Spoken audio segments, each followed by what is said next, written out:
ठाकुर जी ने मन में विचार कियो कि भैया जब मैं मिल गयो तो फिर तुमको अन्य के पास जाने की जरूरत क्या है।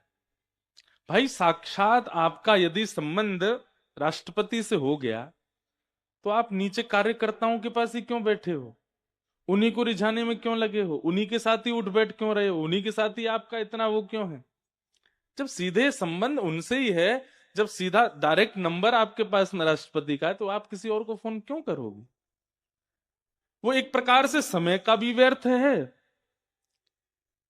धन का भी व्यर्थ है, और कहीं ना कहीं आपके कार्यों में भी कहीं ना कहीं वो एक रुकावट जैसी है। आपका सीधा संबंध जब किसी श्रेष्ठ व्यक्ति से, तो सीधे उसके पास जाइए। ठाकुर जी ने मन में विचार किया कि भाई मैं इन्हें मिल गो, लेकिन जे अब भी वह इंद्र ना छोड़ रहे।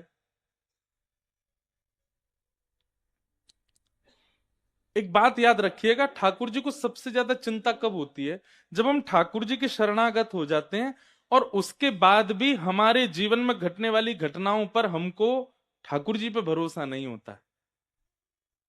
हमें विश्वास किस पे, कोई कह दे मां पे नारियल चढ़ाया हो, कोई कह दे बीच चौराहे में अग्नि वो दीपक फेंक आओ, कोई कह दे वो हाय का वो चित्र लटका लो। इन पे ज्यादा भरोसा। ठाकुर जी को इन सब चीजों से बड़ी पीड़ा होती। ठाकुर जी कहते मेरा नाम जब फिर बंद करो, हमारी कथाएं सुनना बंद करो। जब तुमको हम पे भरोसा ही नहीं है, इतनी सारी व्यवस्थाओं से ही तुमको सब कुछ लाभ मिलना है, तो फिर इन्हीं पर रहो। एक बार भी यदि आप शरणागति ले चुके हैं, शरणागति का मतलब क्या है, अनन्य शरणागति का मतलब क्या है, न अन्य, अब कोई और नहीं, केवल यही है सर्वस्व। और यदि कभी ऐसा अवसर मिले कि कहीं ऐसे मनोकामना पूर्ण देवता हैं, मनोकामना पूर्ण देवी हैं, वहां आने जाने का आपको अवसर मिले, तो वहां जाकर के भी संसार नहीं, यही मांगो हमारे इष्ट श्री कृष्ण के प्रति हमारा और प्रेम बढ़े, हमारी किशोरी जी के प्रति और भावना बढ़े, ऐसी कृपा कर दो।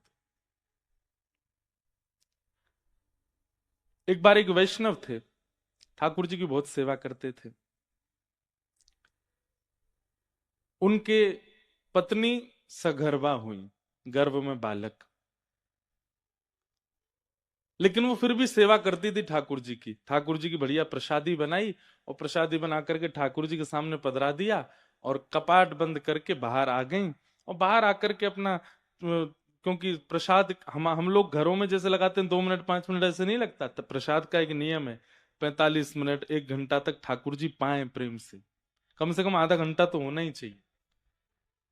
ठाकुर जी के सब ग्वाला आते हैं, ठाकुर जी के सब सखा आते हैं, सब पाते हैं, एक दूसरे के गाल पे लगाते हैं खूब आनंद से। अब 5 मिनट में आपने उठा लिया, ठाकुर जी पहले ही ग्वालांत कहते छुइयो मत। क्यों? अब ये आ रहा होगा उठा के ले जाएगो, कहीं हमने शुरू कर दियो तो आधे अधूरे में ही खींच ले जाएगो। तो एक एक नियम बना दे और ठाकुर जी को बताया कीजिए, ठाकुर जी हम ना इतनी देर में आएंगे प्रसाद उठाने, इतनी देर में सब निपटा लेना। तो ठाकुर जी सब सखाओं को बुलाते हैं, प्रेम से पाते हैं, एक दूसरे को पवाते हैं। या फिर आप निकुंज के उपासक हो तो निकुंज में श्री जी आती हैं, सखियां आती हैं, सब आपस में पाते हैं। तो वो पर्दा बंद करना या ठाकुर जी के पास थोड़ी देर प्रसाद रख के उसको ना देखना, वो ठाकुर जी सहज होते हैं उसमें। तो उसका एक नियम होना चाहिए, इतनी ही देर। मंदिरों में आप चले जाओ, वहां पर टाइम फिक्स है, इतनी देर में प्रसाद उठेगा, उतनी देर में ठाकुर जी व्यवस्थित हो जाते हैं। तो प्रसाद रखने के बाद वो माता जी बाहर आ गईं, चौका बर्तन करने लगी, और उनके गर्भ में बालक था। तो वो एक तांत्रिक आया और वो द्वार पर आकर के कहने लगा, अपना भविष्य जानना हो तो मेरे पास आओ, अपने हाथ दिखवाने हो तो मेरे पास आओ, कितना धन है कितना, सब ऐसे बोलने लगा। वो अपनी सेवा में लगी रही। तभी वो तांत्रिक बोला, गर्भ में बेटा है कि बेटी ये नहीं जानना तुमको। बेचारी वो माता जी थोड़ी सी स्तब्ध हो गई। उन्होंने देखा, उठ के चली गई, कौन है बता दीजिए और दक्षिणा दो। कितनी दक्षिणा? बोले जो भी, दक्षिणा दे दी। बोले पुत्र होगा। ओ माता जी तो बड़ी प्रसन्न हो गई।